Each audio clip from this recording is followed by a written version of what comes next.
네, 반갑습니다. 바로 이어서 하죠. 대표자였죠. 다음 거. 법인세에서 대표자 키워드 볼게요.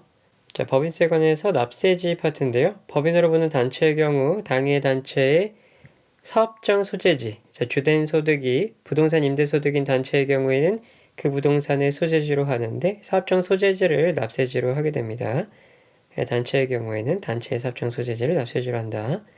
자, 이 경우에 2개 이상의 사업장 또는 부동산을 가지고 있는 단체의 경우에는 주된 사업장 또는 주된 부동산의 소재지를 납세지로 하고요. 사업장이 없는 단체의 경우에는 당해 단체의 정관 등에 기재된 주사무소의 소재지를 납세지로 하게 됩니다. 정관에 규정이 없는 단체의 경우에는 그 대표자 또는 관리인의 주소로 하게 되고요. 내국법인의 소득처분에 관해서 보면 사회 유출된 입금 산입액의 귀속자가 불분명하기 때문에 대표자에게 상여로 처분한 금액에 대한 소득세를 법인이 납부하고 손배로 계상했다면 그 소득세액에 대해서는 기타 사유 유출로 처분하죠. 이거는 되게 유명한 문구니까 다 아실 거예요. 현금 매출 누락 소득 처분, 대표자에 대한 상여 처분합니다. 자, 현금 매출이 누락된 소득 처분은 대표자에 대한 상여로 소득 처분한다. 자, 그리고 거래에서 채권자의 주소 및 성명을 확인할 수 없는 차입금에 대한 이자를 지급하고요. 손익계산서에 비용으로 계상을 했네요. 그러면은 송금 불산입하겠죠. 비실명 채권이니까 상여로 대표자 처분하게 됩니다. 자, 기타 사유 유출로 처분해야 되는 경우에서 법인이 대납하고 손배로 계상했을 때, 자, 이건 아까 했고요. 그다음에 사유출 파트인데 귀속자가 불분명하거나 취계 결정의 경우에는, 자, 귀속자가 불분명하면 대표자에 대한 상여를 처분하고 장부 또는 증빙불비로 취계 조사할 때, 자, 원칙은 대표자에 대한 상여를 처분하게 됩니다. 근데 예외적으로 천재지변을 원인으로 하는 경우에는 기타 사유출로 처분하게 되고요. 법인의 경우 기타 사유출로 처분한다 되어 있네요. 외국 법인일 때는 기타 사유출 처분한다. 무조건 기타 사유출로 소득 처분해야 되는 경우 보면 계속 반복되죠. 대납하고 하는 거. 자, 법인세법상 접대비에 관해서 보면 증명서류를 수취하지 않은 접대비는 송금 불산입하고 대표자에 대한 상여로 처분하게 된다. 증빙불비, 접대비 관련된 건 대표자에 대한 상여 처분. 지급이자 송금불산입 파트에서 채권자가 불분명한 사채이자는 송금불산입하고 대표자 상여로 처분하되 만약에 그에 대해 원천징수세액이 있다면 그 세액만큼은 기타 사유 유출로 처분하게 된다. 접대비, 기부금 보면은 채권자 불명 사채이자 이건 아까 위에랑 똑같네요. 그죠? 자, 업무 무관자산 관련 이자에서 업무 무관자산 관련 이자가 있는데 귀속자가 불분명해서 대표자 상여로 처분한 금액에 대한 소득세를 법인이 대납한 금액은 가지급금 범위에서 제외하게 된다. 가지급금 계산할 때 소득세를 법인이 대납한 금액은 제외한다. 그러겠네요. 접대비 세무조정에서 증빙누락분은 대표자 상여 처분한다고 했었고요. 지정기부금 10%였죠. 근데 여기서 이제 특정공익법인 이런 것들, 이런 사회복지법인, 고유목적 사업비로 지출하는 거 이런 거 지정기부금입니다. 특정 용도로 지출한 기부금, 자, 이런 거 지정기부금인데 공익법인에서 저기 무료 또는 실비로 이용할 수 있는 사회복지시설에서 청소년 복지시설은 개정으로 추가됐어요. 올해. 공익법인에서도 해당 법인의 명의 또는 대표자 명의로 선거운동한 사실이 없어야 되고요. 이 공익법인이 이 지정기부금으로 지정되려면 그 다음에 지정 방식으로 변경됐습니다. 자, 예전에는 계속 이렇게 해왔는데 이제는 별도 지정 고시를 통해서 공익법인으로 인정하겠다는 거예요. 보시면 22년 3월 31일까지 공익법인으로 지정 고시되는 경우 21년 이후 공익법인으로 인정되고 얼마나 유지되냐? 자, 1월 1일부터 2년간 유지되고요. 지정기간이 끝난 후 2년 내에 재지정할 수 있는데 재지정이 속한 연도 1월 1일부터 5년간 유지하게 됩니다. 신규 지정이 속한 1월 1일부터 2년간 지정 요건 충족하면 22년 2월 28일까지 이미 다 했겠네요. 필요한 사람들은. 그렇죠? 공익법인 등 추천서를 기재부 장관에게 제출해서 이제 승인받게 되는 거고요. 국세청장 또는 법정세율 관할 세무서장에게 신청하는 거고요. 그렇죠? 그래서 이제 관할 세무서장이나 국세청에서 요건이 충족하네요 하면은 이제 국세청장이 추천서를 기재부 장관에게 제출하면 이제 지정 고시되면서 지정기부금 혜택을 받게 되겠네요. 자, 지급이자는 원칙은 송금 항목인데 자, 외로 순서대로 송금 불산입하게 됩니다. 지급이자가 송금 불산입될 때 순서가 있죠. 이것도 암기해둬야 되죠. 1순위가 채권자 불분명 사채이자고 2순위가 비실명 채권 증권이자 네, 3순위가 건설자금 이자입니다. 4순위가 업무무관 관련 이자예요. 업무무관 자산 관련 이자. 건설자금 이자 특정 차입금의 경우랑 일반 차입금 다 유보로 소득 처분하고 비실명 채권 증권 이자나 채권자 불명 사채이자는 대표적 상여로 처분하고 원천징수액은 둘 다 기타 사유출로 처분하네요. 자, 그리고 가지급금 인정이자에서 귀속자 불명을 이거 아까 봤고요. 법인세법상 가지급금 인정이자에 관해서 자, 입금 산입액의 귀속이 불분명해서 대표자에게 상여 처분한 금액에 대한 자, 소득세를 법인이 대납한 거네요. 그렇죠? 가지급금 인정이자 계산 대상 가지급금 보지 않는다. 이게 계속 반복됩니다.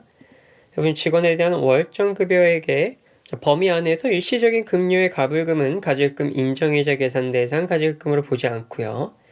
특정 관계인이 아닌 자로부터 차입한 금액이 없는 경우에는 기획재정부령으로 정하는 당좌대출 이자율을 적용해서 가지급금 인정이자를 계산하게 된다.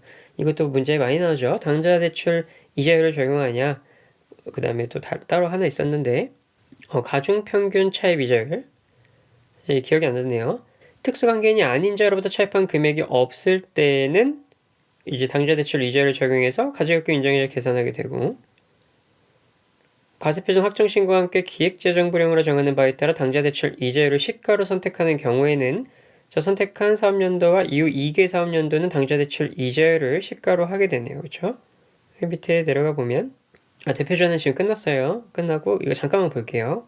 자, 가지급금 인정이자 계산할 때 인정이자를 원칙은 자금 대여 시에 가중평균 차입 이자율을 시가로 하게 되는데 아까 특수관계인한테 빌린 그게 없었으면 또 당좌대출 이자를 해도 됐었고, 그렇죠? 가중평균 차입 이자율의 적용이 불가능한 경우로서 기획재정부령으로 정하는 사유가 있을 때는 당좌대출 이자율 시가로 할 수 있게 되고 대여기간이 5년을 초과하는 대여금이 있을 때 가중평균 차입 이자율 적용이 곤란할 때도 당좌대출 이자율을 사용할 수 있습니다.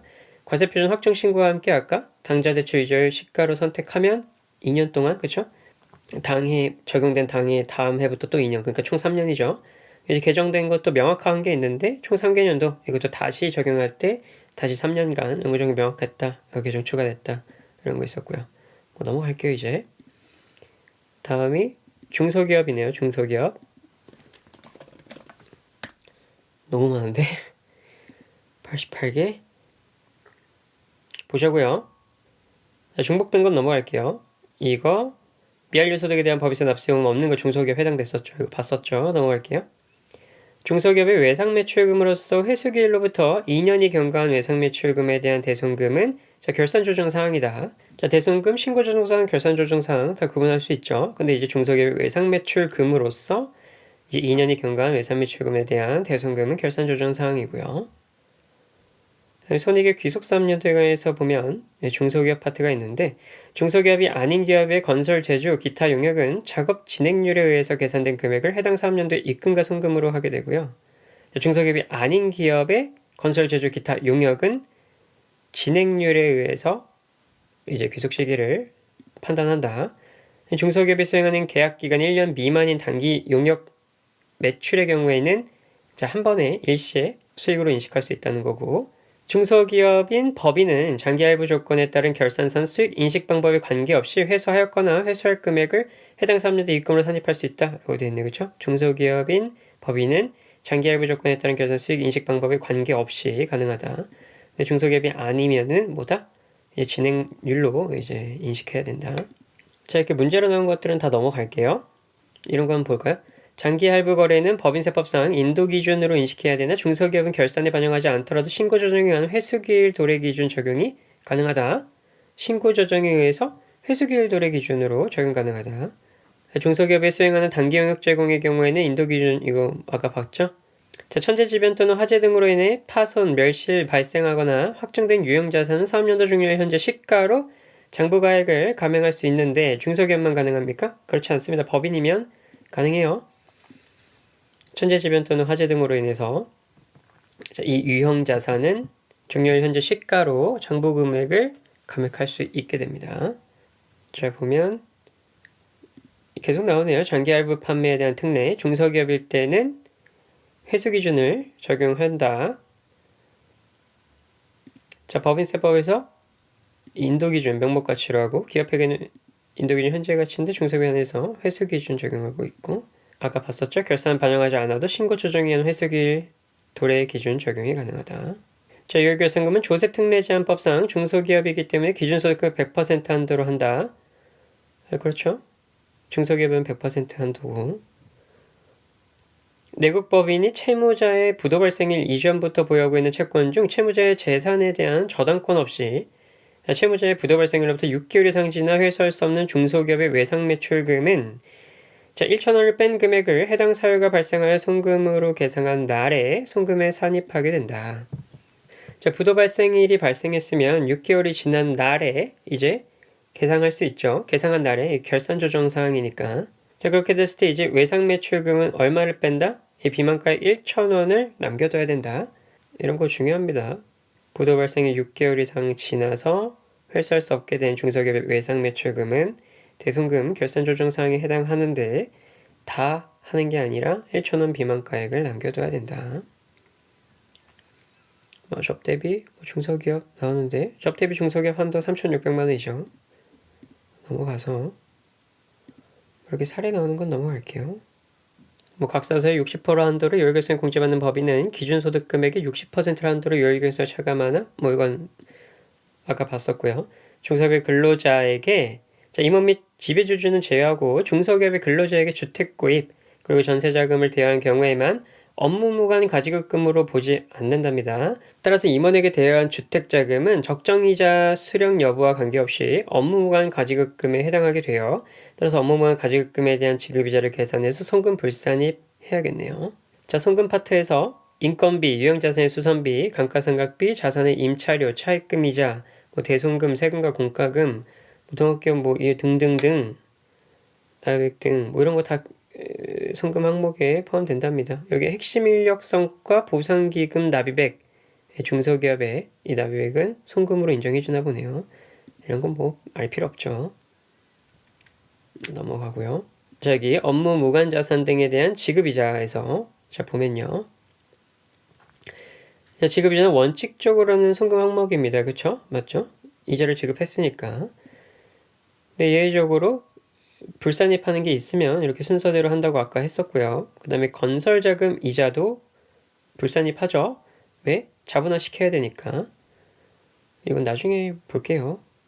네, 업무무관 자산 등에 대한 지급이자가 있는데 업무무관 자산이나 특수관계인에게 업무와 관련 없이 지급한 가지급금에 해당하는 이자를 말하게 되는 거고요. 지급이자 차입금 적수 계산하는 거. 자, 업무무관 자산이 계산할 때 취득가액은 세법상 취득가액으로 하는 것이 원칙이고요. 예외로 고가매입 등으로 부계부 부인 규정에 의해서 부인당한 시가초과액은 포함하게 됩니다. 그래서 업무관 가지급금 보면은 적정이자를 받고 있는 가지급금도 지급이자 송금불산의 규정을 적용하게 되는 거예요. 업무랑 무관하게 이제 빌려줬으면 적정으로 이자를 지급하고 있던 말든 상관없이 송금불산의 규정을 적용한다는 거고, 업무무관 가지급금을 보지 않는 경우가 있어요. 미지급 소득에 대한 소득세를 법인이 대납한 금액, 그리고 직원에 관련해서 지급한 금액, 그리고 중소기업의 근로자에 대한 주택구입 전세자금, 대여금 이런 거 이제 업무무관 가지급금으로 보지 않는다고 했습니다. 근데 임원하고 지배주주 등은 제외고요. 중소기업의 근로자입니다. 그리고 직원에 대한 학자금, 대여금 이것도 업무무관 가지급금으로 보지 않고요. 동일인에 대한 가지급금, 상기한 순액으로 계산할 수 있다. 상기할 수 없는 경우에 상기하지 않는다. 이런 거 있고요. 넘어갈게요. 자, 사례를 한번 보면요. 제조업을 영위한 영리내국법인 주비례인데 중소기업이 아니네요. 특수관계인이 아닌 중소기업 주우리의 외상매출금 50만 원이 회수기일이 2년이 지났네요. 그래서 대송금으로 계상하고 이에 대한 세무조정을 하지 않았답니다. 회수기일이 2년 이상 지난 중소기업의 외상매출금 및 미수금은 결산조정 대손사유에 포함하되 특수관계인과 거래로 발생한 외상매출금 미수금을 제외하게 됩니다. 주비례가 중소기업이 아니기 때문에 대손 요건을 충족하지 못해서 세무조정을 해야 돼요. 자, 여기서 중소기업의 기준이 누가 돼야 되냐? 내가 돼야 되는 거예요. 이 대손금을 계상하는 내가 중소기업이면서 이 외상 매출금이 2년이 지나서 이제 대손금으로 적시하겠다 하는 건데 이 외상매출금의 발생지가 중소기업인 게 중요한 게 아니라 내가 지금 중소기업인지가 중요한 거예요. 근데 보시면 주 미래가 중소기업이 아니기 때문에 이거 송금불산입 대송금으로 인정해주지 않는다는 겁니다. 좀 중요했네요. 저도 헷갈렸어요 좀. 본 김에 이거 한번 보죠. 신고조정, 결상조정 분류인데 대손사에 보면 신고조정은 소멸시효가 완성된 채권 그리고 법에 의해서 소멸된 채권이 있는데 회생계약 인가 결정, 뭐 면책결정, 법원에 의해서 그리고 경매가 취소된 압류 채권 이런 것들 신고조정 사항이죠. 결상조정은 뭐 화해, 협의, 확인, 승인 뭐 이런 것들 쭉 있고 부도 발생일로부터 6개월 이상 지난 일정한 채권들 외상매출금의 경우에는 중소기업의 외상매출금으로서 부도 발생일 이전의 것에 하나는데 1,000원의 비만가를 남긴다고 했었죠. 그리고 해당 법인이 채무자의 재산에 대해서 저당권 설정하고 있을 때는 제외하고요. 뭐 기타의 채권을 보면 여기서 중소기업의 외상매출금 및 미수금으로서 회수기일이 2년 이상 지난 외상매출금 등 해서 여기 중소기업 뭐라고요? 내가 중소기업이어야 된다고요? 이 외상매출금의 근원지가 중소기업인 게 중요한 게 아니라 채무자의 파산, 형의집행, 사업자의 폐지, 사망, 실종 등으로 회수했던 채권 뭐 6개월 이상 지난 30만 원 이하의 채권들 회수기일이 6개월 이상 지난 뭐 등등 있습니다. 뭐 이런 것들이 뭐 있고 특수관계인과 거래에서 발생한 외상매출금 등을 제외하고 뭐 넘어가죠. 자, 법인세 과세표준 계산에 관해서 조세특례 제한법상의 중소기업 파트 한번 볼게요. 자, 각 사업연도 소득 100%까지 2월 결손금 공제에 적용받을 수 있는 거 특징이었죠, 중소기업. 단기에 발생한 결손금에 대해서 서급공제를 신청한 경우에는 환급 가능액은 자, 직전 3년도의 소득에 대해서 과세한 법인세액을 한도로 하게 된다. 무슨 말이냐? 과세된 법인세액에는 토지 등 양도소득에 대한 법인세액을 제외한다. 자, 이렇게 소급해서 공제할 때 이렇게 한도 있었잖아요. 직전 연도에 법인세액을 한도로 한다. 중소기업은 결손금이 발생한 사업연도와 직전 사업연도의 소득에 대한 법인세 과세표준 및 세액을 각각의 과세표준 신고기한 내에 적법하게 신고하고 환급 신청을 한 경우에만 이제 결손금 소급공제를 적용할 수 있게 되는 거고요. 결손금 소급공제를 적용받을 수 있는 기업은 직전 사업연도 법인세액을 한도로 환급하기 때문에 해당 사업연도의 결손금 중 일부만을 소급공제받을 결손금으로 기재해서 환급 신청할 수 있다. 자, 일부만도 가능하다. 선택해서 이만큼만 받을래요 할 수 있다. 천재지변으로 그다음 재해손실세액 공제 받으려면 20% 이상 상실해야 되는 거고 뭐 사실과 다른 회계 처리로 인해서 경정을 받은 경우에는 과다 납부한 세액을 환급하지 않고 그 경정일이 속하는 사업연도부터 각 사업연도에 법인세액에서 과다 납부한 세액을 일정 한도 내에서 공제하게 된다. 뭐 그렇다고 합니다. 넘어갈게요. 과세표준에서 비과세 소득은 뭐 공익신탁에서 신탁재산에 생기는 소득이랑 중소기업 창업투자회사 등의 주식 양도차익 등에 대해서는 비과세하고요. 중소기업 창업투자회사 등의 소재 부품, 장비 전문 기업 뭐 비과세하고 뭐 취업적이네요. 그렇죠? 넘어가고요. 자, 법인세법상 각사소에 대한 신고 및 납부에 관해서 납세 의무자가 신고한 법인세액이 최저한 세액에 미달해서 법인세를 경정하는 경우에는 중소기업 여부를 불문하고 조세특례제한법상 법정 순서에 따라서 감면을 배제하게 됩니다. 중소기업의 각 사업연도에 결손금이 발생한 경우에는 직전 3년 소득에 대해서 뭐 결손금 환급 신청할 수 있다고 했었고요.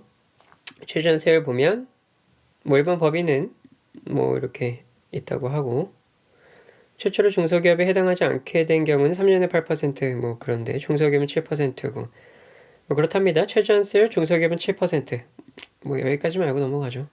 자, 넘어갑니다. 중소기업이 아닌 뭐 이거 최저한 세율 계산하는 건데 뭐 중소기업이 아니면 100억 이하일 때 10%다. 중소기업이 아닌 경우 자, 중소기업이 아니면은 연구, 인력 개발비, 세액공제액은 최저한 적용 대상이라고 합니다. 저는 여기 패스할게요. 여기까지는 못할 것 같아요. 중소기업에 해당하는 내국법에서 발생한 결손금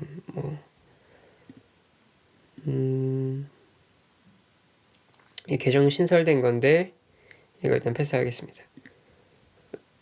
주식량도 차익에 대한 비과세 이거 아까 봤고요.